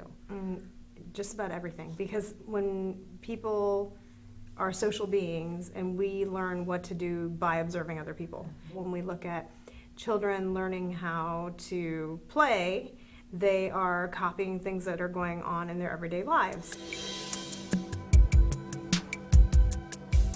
So how do we go about teaching this? So when we first teach it, you want to start off at the most concrete level, which is copying the use of an object. You can actually touch it, you can feel it, you can see it. So for example, picking up a telephone. The child has their phone, I have my phone, and I would just pick it up and say, do this, and then the child has to copy by picking up the phone and just putting it up to their ear. And if they don't do it, then I would assist them. So I would first show them, do this, and then I would put it in their hand and then hold it up to their ear. And praise them for when they do that. And then we also want to make sure too that they're not putting the phone up to their ear when I've asked them to do something else. To start, we're just going to have the phones out, and the only thing that they can pick up is the phone. Then eventually I want to get to the point where I put other things out as well, and that they then realize that even with all these other things out, they're still able to pick up the phone when I pick up the phone. The focus of this lesson is that they observe what I do and then they copy what I did. Then we teach other items too, because we want to teach them to do multiple objects and also eventually doing multiple things with an item. So for example, let's say initially I'm teaching them to pick it up and just hold it up to their head. Maybe I also want them to understand that, oh, you dial the phone. So I might say, do this, and the child picks it up and then pretends to dial. And then eventually we start putting the actions together so they have more of a multiple sequence of activities going on so that we can teach them how to play. So for example, if I have a car, I might teach them that, okay, I'm going to start up the car. Vroom, vroom. The child imitates the sound if they have the capability of doing that. Then I'd say, okay, we're going to roll it over to the store so we both park. And then, okay, now I'm going to crash into the wall. And the child crashes into the wall so that we're able to teach multiple step sequences. Okay. And it sounds like, again, key is getting preferred items to do this with and making it fun. Yes. Most definitely. Not making it boring. Yes, we want to make it interesting for the child because then they're more likely to attend and want to do it. Welcome back to Autism Live. It's that time of the day when we take a look at what you guys answered to the question of the day. We need to do that for both today and yesterday. Way too many responses for us to cover them all, but I think there are a lot here that are really worthwhile hitting. The question today was, and by the way, they're all worthwhile hitting. We're just going to do as many as we can have the time for. The question today was, what social situations does your child enjoy? And I love the fact that you guys have written in because it gives the rest of us some ideas. You know, sometimes I'm sitting there and I go, okay, you know, we're going to finish homework and then we got a little bit of time. Is there time enough to go and do something that my child could have more opportunities to interact socially? And I can't always think. I'm too tired sometimes at that time of day. So think of this as a list of things you could consider for your child. They're all different. So our kids are all different. But anyway, somebody said bowling. What a great idea. Going to the beach. Another person who says, my nephew loves going to the zoo. We haven't gone to the zoo in a long time. Emily just went to the zoo, though, and loved it. Another person says, my son loves to go and meet up at a comic store to play a card game called Magic. I have never heard of this, but I'm going to guess that my child would love it. It's great practice for his social skills and for him to make new friends. I had no idea about this. I can't wait to look it up. Another person says dancing. My son loves to dance. We used to have a thing when we would have therapy on a regular basis, and it would go right up until 6 o'clock. I'd be cooking dinner as the last therapist would be finishing up, and we would sit down and eat immediately. Like sometimes the plate would be there waiting for him as soon as he was done with therapy at 6 o'clock, because you got to get your kids in bed and start the next day, right? And it always felt like we needed something after the last therapist had left, or sometimes it was just a short break between therapists, maybe 15 minutes to have a snack and reset.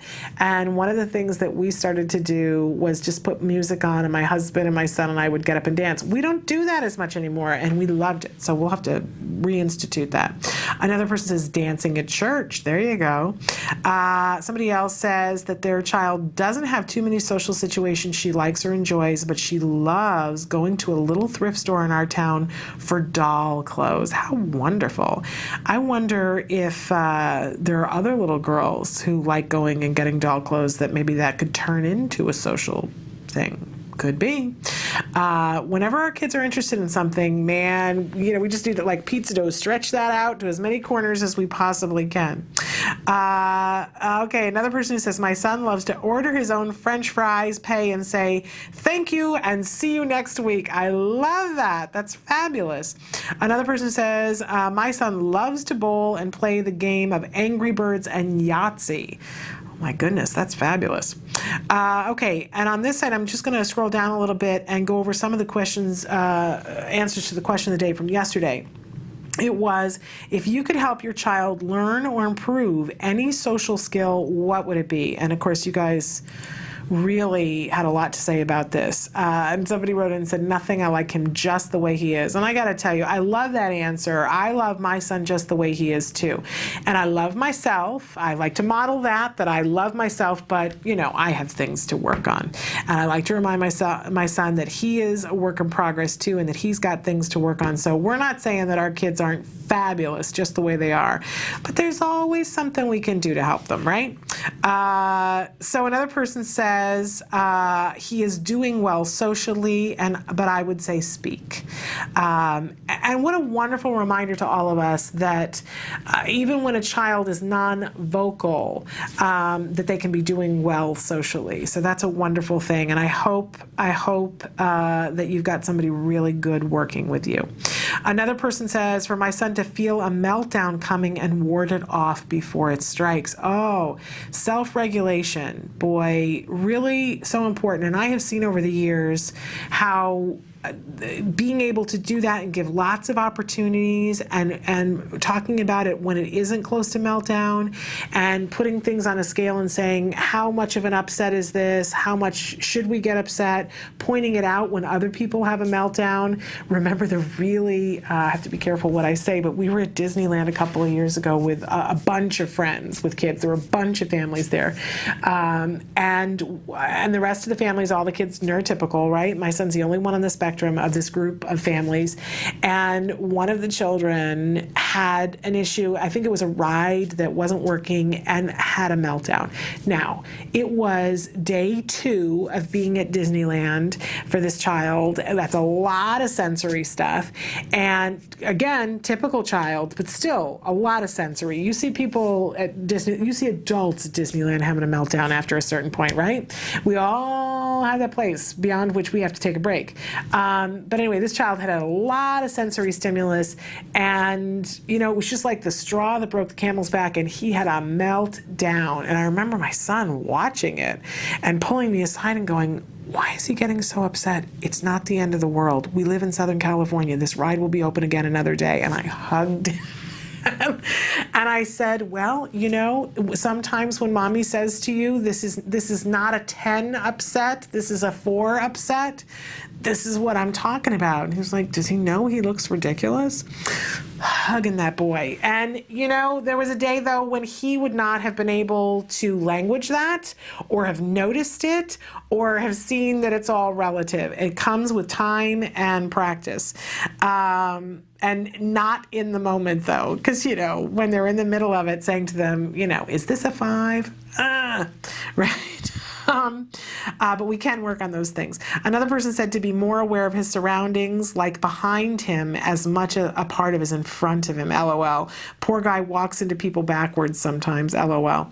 Absolutely. That's a really hard lesson, that spatial awareness and constantly being aware.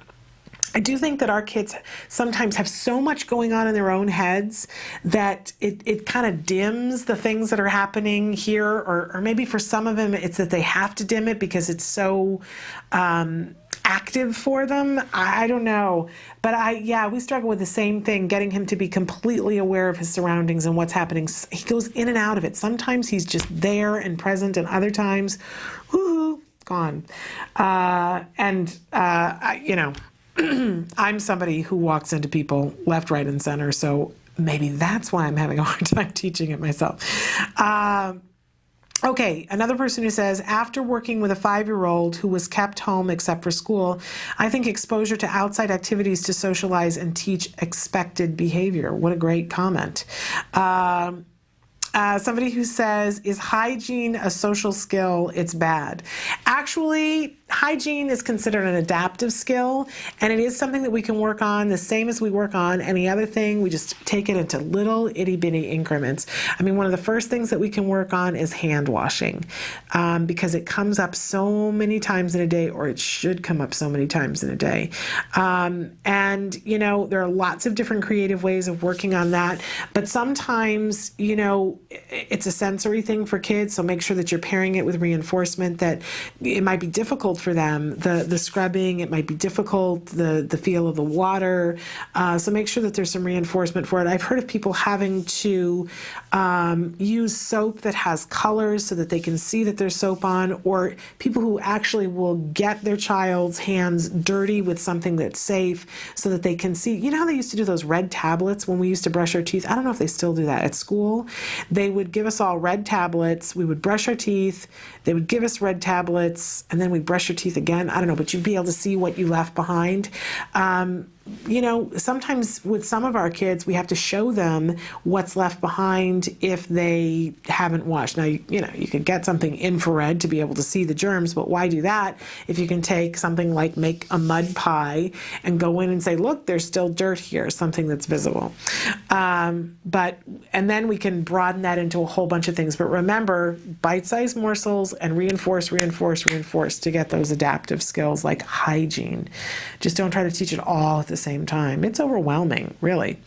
Okay, another person, understanding personal space. Yeah, that thing about being aware, but also of people. There's a great game, though, that we used to play with my son about the bubble that's around you. And you can make a bubble to illustrate it for them. Very reinforcing for some kids, not for others.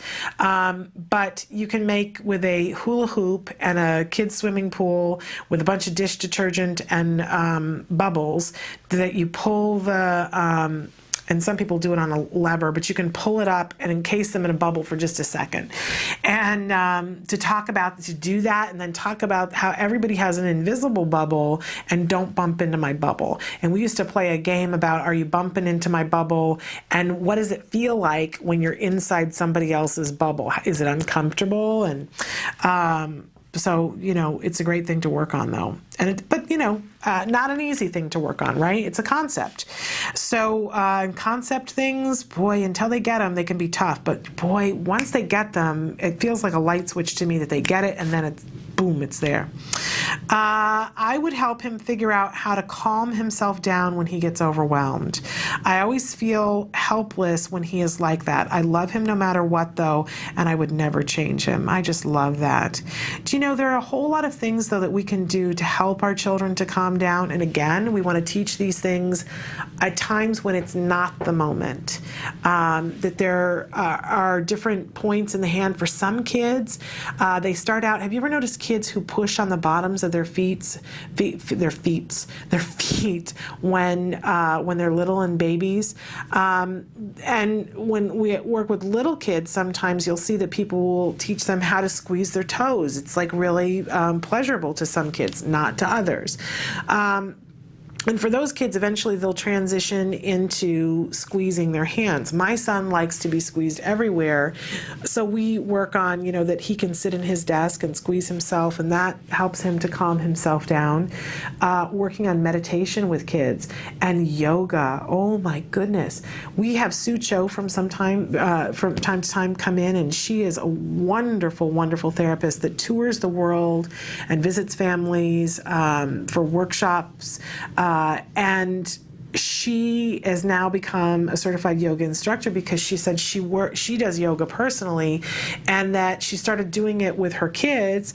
She does the ABA with them, but as something to help them to cope, started doing yoga with them, and so she went and got certified so that she could really be helping them, and finds that it's something that helps both the parents and the child.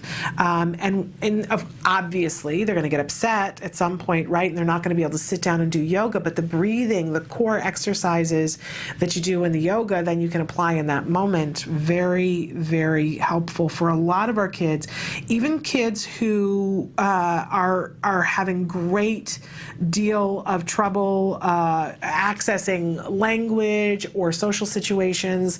We can work on those kinds of things with all of those kids. Doesn't matter where they are on the spectrum.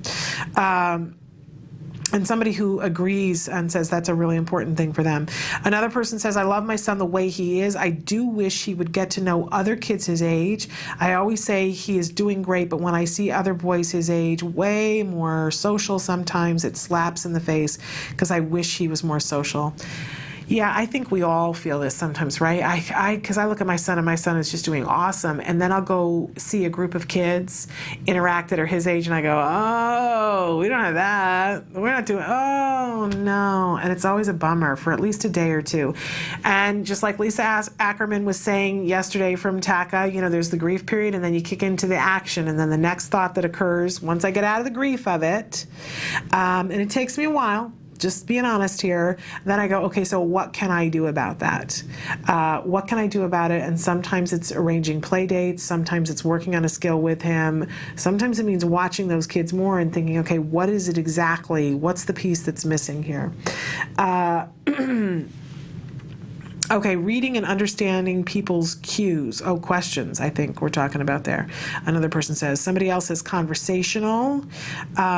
He can speak, but he generally blurts out something that makes no sense, leaving people to say, huh. My child does this. My child, and I don't mean to laugh, but my child is, especially if he's been playing Minecraft for too long, and sometimes that happens because sometimes I'm a bad parent, and then we'll be in the car and all of a sudden he'll blurt something out and we go, what? What are you talking about? Because he's been so in his mind about something, but we make him go back and he gets frustrated. He goes, oh, never mind. And I say, no, you got to tell me, what are you talking about? Reference it for me. Let me know. And I say to him, but did I know about that? Can I see the pictures in your brain? So I remind him that I don't have an up close and personal view of the inside of his thoughts. And we just keep working on it and more progress. And reminding myself not to let him go that far into a video game, it's a fine line. To realize she needs a break before a meltdown. Right now she asks for a break for avoidance. Okay, but that's a step in the right direction. And that can be taught. Another person says, eye contact and the gumption to do something other than Xbox 360 Live. If nothing else, I know the pull of the video game thing. But I think we can turn it around and do good things with it. We've been trying to channel our son into programs on the computer where he can take the skills that he gets from the video game and apply it either to creating a game for himself or creating a video or something like that. I think, and I don't know, I think it's all about channeling it in the right way. Maybe your child is supposed to be somebody who's a programmer for Xbox 360 Live. Maybe. I don't know. But find an outlet for it. Find an outlet for it. Sharing. Oh, sharing is such a great thing, and we can teach it. You just got to reinforce it like the Dickens. To recognize when children aren't playing with him, but are making fun of him. Oh, you're speaking my language, taking advantage and bullying him. Oh, it's so hard. There's a whole lesson in skills about level of friendships. And can I tell you that when we were going through it with my son, I learned a lot about friendship. There was a checklist that we would have about friends and how somebody behaves if they're your good friend, and how you're supposed to behave if somebody is a good friend. And I remember realizing we'd gone through the checklist, and we were, setting up circumstances and saying, okay, so did somebody behave like a friend? And there was one child in particular who was not behaving like a friend to my son. And I was going through the list with him, and I said, hey, he tried to hurt you. Is that something that a friend does? And he said, no. And I said, and you told him to stop. You used your words and you said stop. And he still kept on. Is that something that a friend does?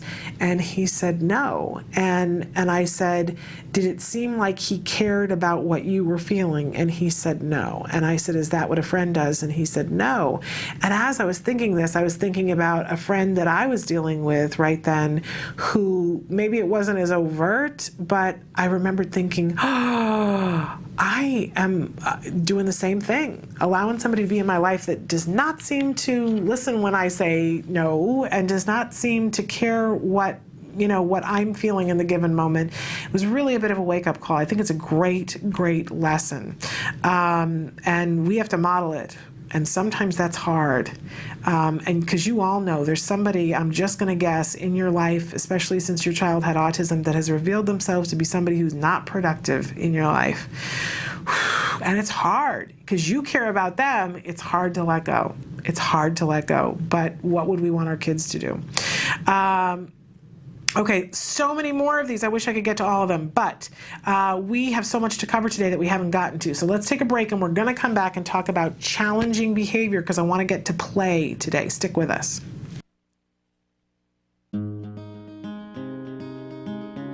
My name's Matthias and I'm 8 years old. My brother's Christian and he's 10 and he has autism. What I like about Christian is his sense of humor. He makes me laugh a lot. The most fun I've been with Christian is when we go into the ocean and we play. When Christian and I are in the ocean, you can't really tell Christian has autism. Christian would like to swim across the ocean. It's hard for him to talk, and when it does, it's like it just comes out with not right. He has the words locked inside of him. Sometimes people stare and it's a little uncomfortable. At night, there's always a loud sound of Christian crying in the other room. It's one of the times that's hard to have a brother with autism. I would like the world to actually find something that could help Christian with his autism. Visit autismspeaks.org. Welcome back to Autism Live. I'm just quickly sending an email. It is well past time for us to talk about challenging behavior, because on this journey, we are all going to encounter challenging behavior at some point, and very likely it's going to show up and show up and show up again. I don't think we ever go, oh, great, that's completely over with, because I suspect, from what they tell me, that eventually we get to teenage years and it was coming anyway, right? So a couple of things that we want to be mindful of as parents about challenging behavior. And I got a couple of really essential tips here for you that I want to share. They're things that we talk about from time to time on the show, but it's really super important for us. I haven't full screened this, and I need to do that for you. Here we go. There it is. Okay. So the first thing that we want to talk about is the importance of understanding the ABCs of behavior.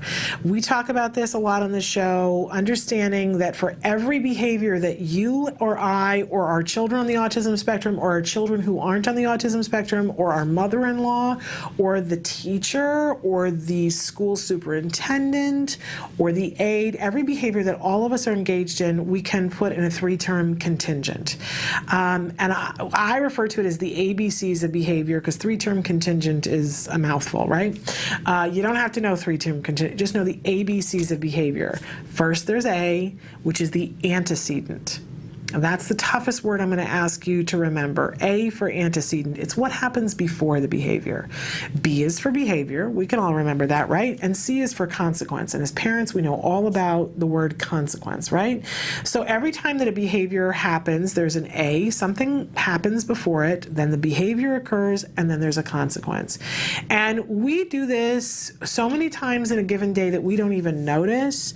Everything that we do and are engaged in is because of that A, the B, and the C. There's, something happens. I always like to use the example of every single day at some point, the light leaves the place where we are on Earth, and we have to go over and turn on a light switch in some way, shape, or form, right?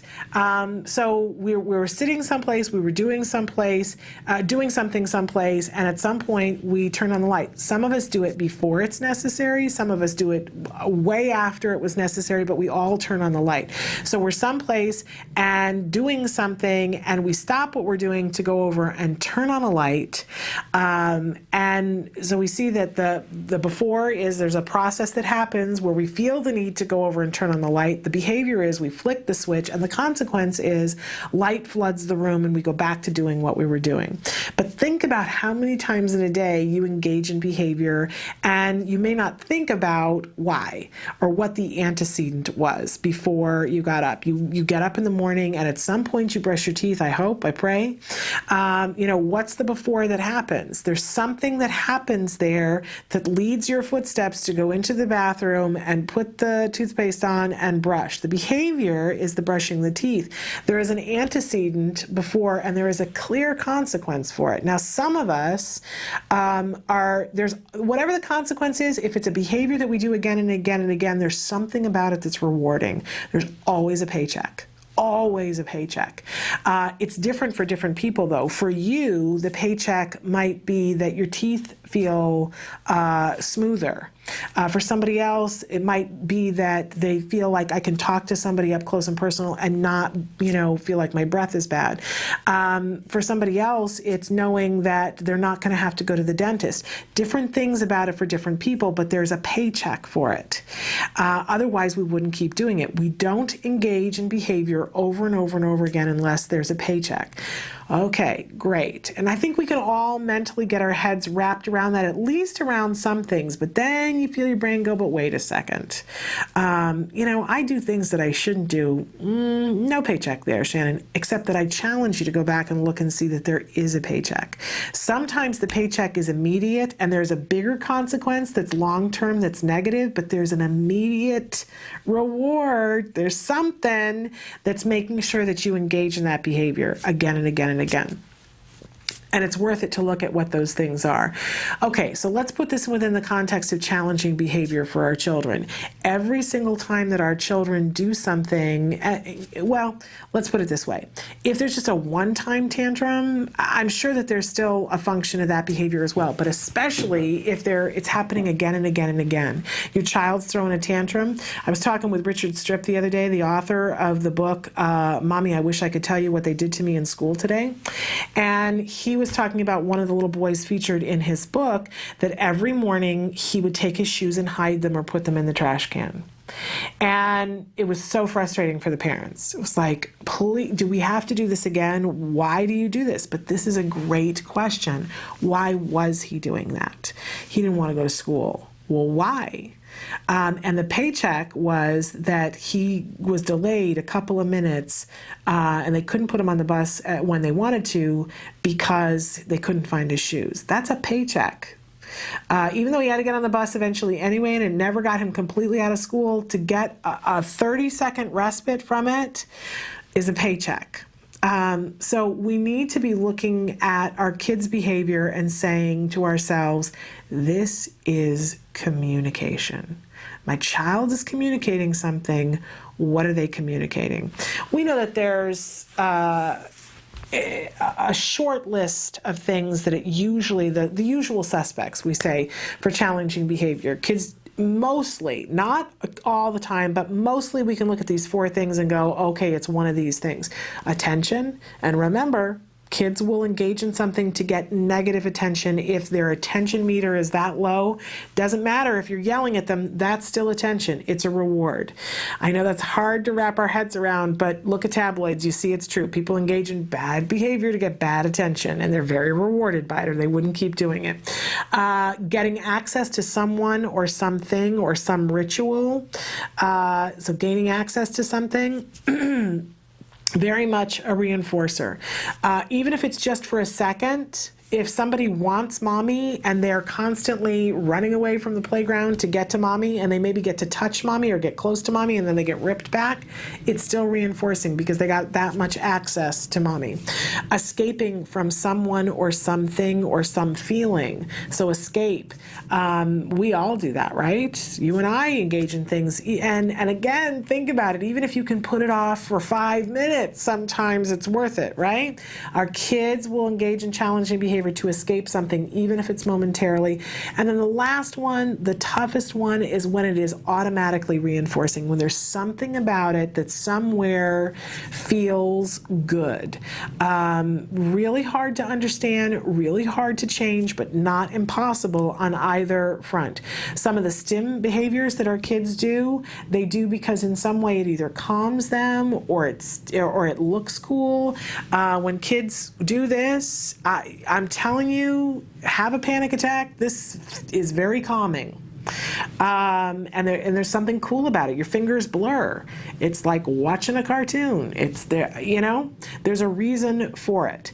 But can we change it? We absolutely can. If we know what the paycheck is, what we can go in, we can't have a whole lot of control over the behaviors, right? I was saying this the other day that it's my favorite parent thing to do, that my child would do something. We just had this yesterday afternoon at the doctor's office. He was sitting there and kicking the chair with his foot and just making this noise, and it was a full waiting room and making this noise over and over again. And what did I do? I turned to him and said, stop that. Like this is my first dog and pony show. Stop that. And then not only that, can I be completely honest with you here? Of course he kept doing it, right? And so what did I keep doing? Stop that. Don't do that. Knock it off. Like probably 8 times I must have said it. And then, as if I haven't hit the hit parade of parenting, I reach over and put my hand on his leg as if I'm going to be able to stop his leg from hitting the thing for any length of time. Yes, sometimes I feel a drop in my IQ because I know better. It doesn't work, right? And then, right when I realize, I'm fighting a losing battle, then I switch over and say, hey, can you do something for me? And distract him and get him to do something else that I can praise him for so that I get that compliance. Right? I don't have control over the behavior, but I have control over the antecedents, what happens before the behavior, so I can distract him from it, give him something else to do that he can't do and kick the chair. And I have control over the consequences. Now, I know what you're thinking. Punish, punish, punish. We all think punish, right? That's been drilled into us, except that's the exact opposite of what we want to do. We want to be counterintuitive here and figure out, what can I do that I can praise, praise, praise? Because that's what's going to change the behavior. So always be thinking, okay, how can I praise, praise, praise? The next possible moment to praise. But here's the thing that's most important with challenging behavior. We want to know what the function of the behavior is, but we don't get to guess. you know, here's my child and he's banging his foot against the thing in the doctor's office. It's not the end of the world. You know, what I counted as a challenge behavior? Not really, because it hasn't happened again and again and again. And, you know, was it a little bit of a pain in the neck? Yes, but it's not the same thing as when your kid is hitting his head against the kitchen floor, when your child is biting their teacher. I mean, that's really what we're talking about when we talk about challenging behavior, right?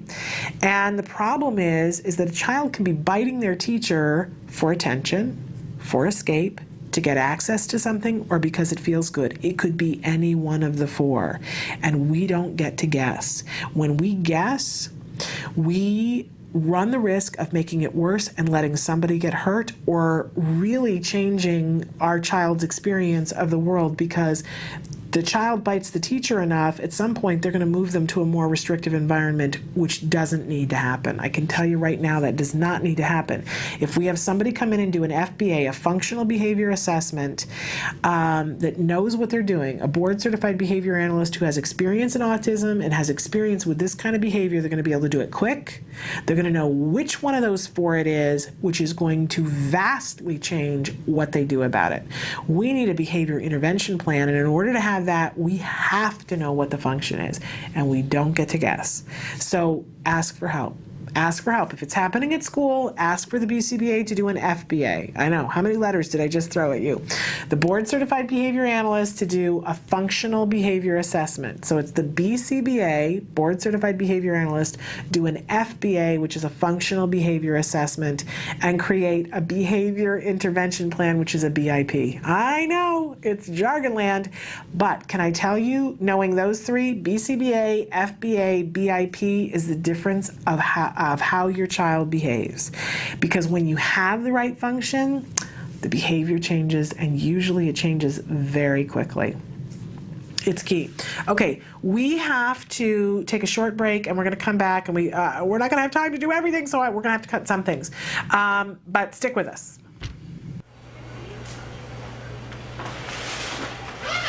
Just go like this. Can you see me? Puedes mirarme aquí? Okay. Hi, I'm Rebecca Ishida. Say hi, Ethan. Hi. My son was diagnosed with autism in November 2004. With Ethan, almost immediately, we noticed things that were troublesome, that he just didn't sleep. He would vomit in the crib. There were a lot of sensory issues. Then he'd have like 20 of the trains lined up, and if you came in and took one train out, just meltdown completely. Guttural instinct is to think that there's nothing wrong. Who wants to look at their child and go, there's something wrong with that child? You don't. You always want to see the best in your child. Will my kid be able to go to school? Will he interact with his peers? Will he be able to have a healthy relationship? Will he get married? I really thought that autism was like a death sentence. A lot of hope was given to me through CARD. This was my third agency, and the best agency we had. And there was no way in the world I was going to give up CARD because of the gains I saw Ethan was having. Yeah, you did it! And I remember when Doreen saw us for the evaluation, she says, but by the time he's 6, he will be recovered. And that's exactly what happened. I'll fix that.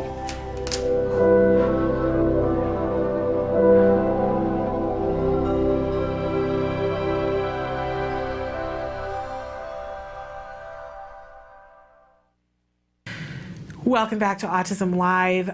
We've had so many great questions today that we didn't quite get in all the things that we wanted to talk about. That's okay. I'm going to talk about some of them tomorrow. Also want to remind you that Dr. Jonathan Tarbox is going to be here tomorrow, and he's got some really important topics that I know you guys are going to want to talk about. One of them in particular has to do with insurance and the role that BCBAs are going to play with insurance. So I know you're going to want to talk about that. And also the Autism Research Group that he is the director of, they've got a conference that's coming up, and I want to ask him some questions about that, and he'll also be taking your questions. That's tomorrow at 11 o'clock, just after the hour.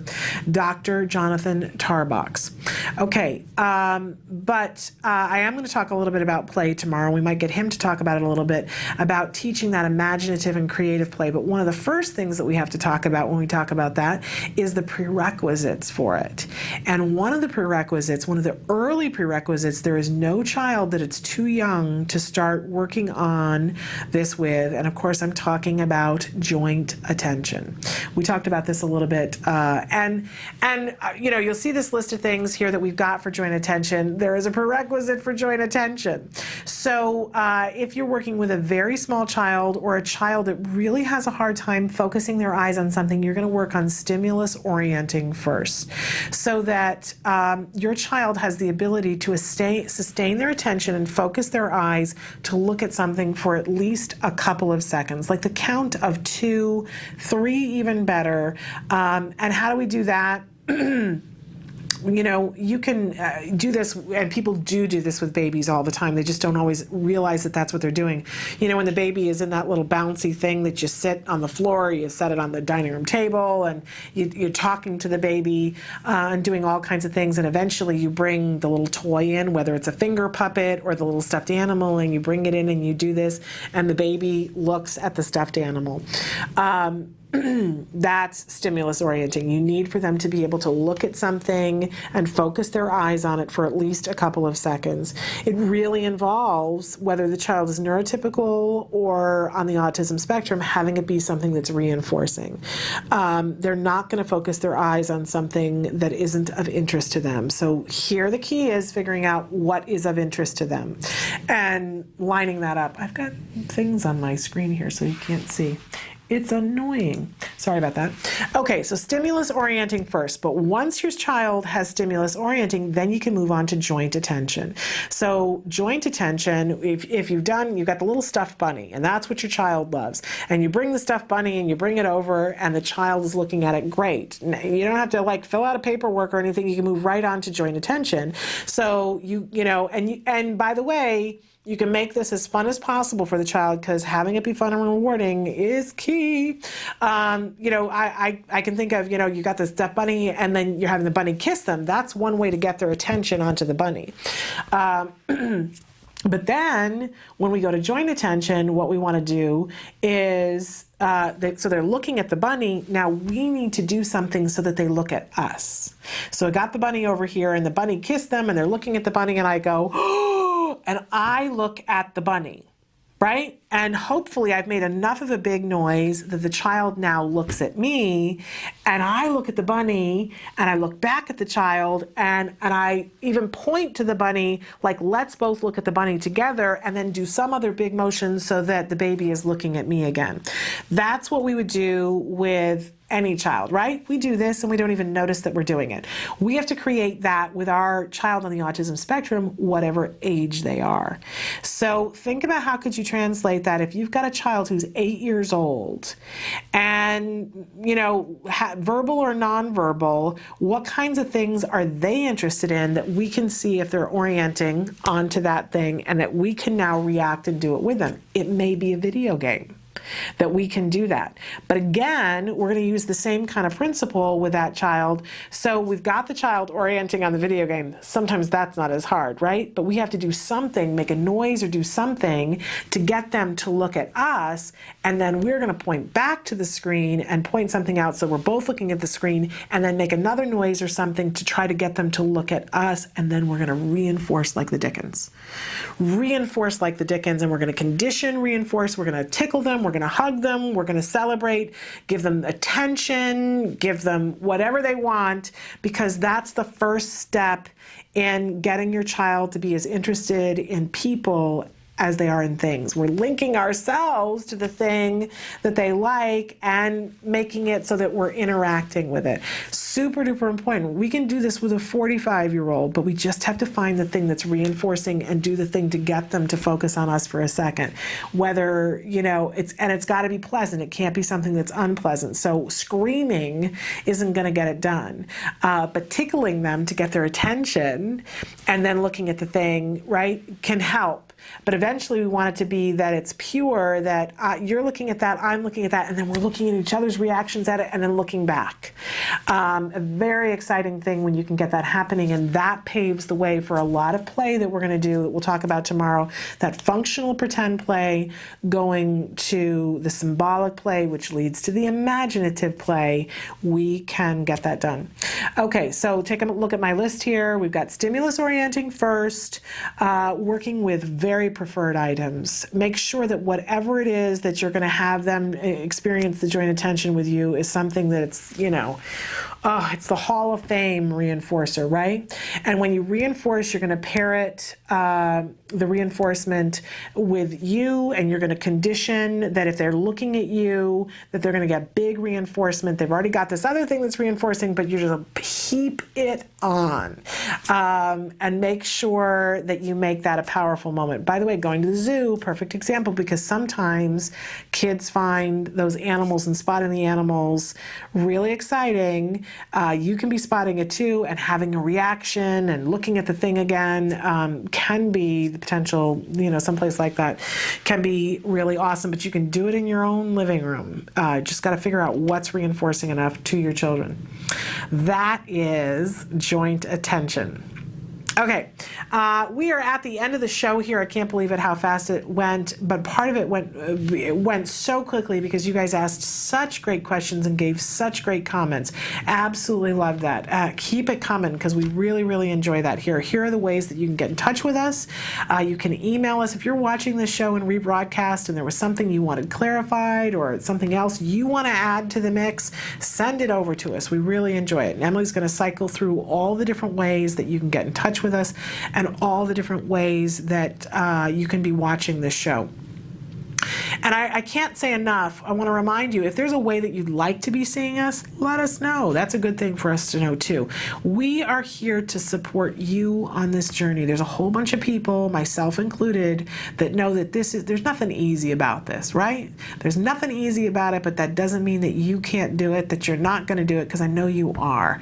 I always just say to people go, oh, well, Shannon, you just are different, and no. I guarantee you that if I can get through this, Nancy Alspaugh Jackson talks about being on the kitchen floor. I was on the kitchen floor. And if I can get myself up and do this, then I know for sure that you guys can, because I couldn't have found this program, and you already did. So I know you're so much smarter than I am and so much more proactive than I thought about being. So I know you can get this done, and I want to be on your team. And I got a lot of people with me that want to be on your team too, because we know you're doing something incredible, something life-changing. And I have so much respect for that. I don't want to get all mushy here at the end of the show. But please write into us. If you have a topic that you want us to cover here on the show, we will do a thing on pull-outs and push-ins next week. I love that because sometimes I talk about things and I don't even realize, that's something we haven't talked about. So I've made a note of that, and we will talk about that, have a segment on it next week. Again, tomorrow at 11 o'clock Pacific Standard Time, Dr. Jonathan Tarbox, and you guys can be asking him questions. You can do that now. I didn't check the board to see if anybody had any last-minute comments. You don't, that's great. But keep in touch with us via Facebook and Twitter. Remember, if you follow us, I will make sure that we follow you. Be patient with me. It takes me a couple of days. But in any case, and then we got a lot of exciting things coming up next week. I know that everybody's sort of getting into the routine for school. So let us know if there's something we can help you with that as well. All right. We'll be back tomorrow at 10 a.m. Pacific Standard Time. Until then, please give your kiddos a hug from me. Bye-bye for now.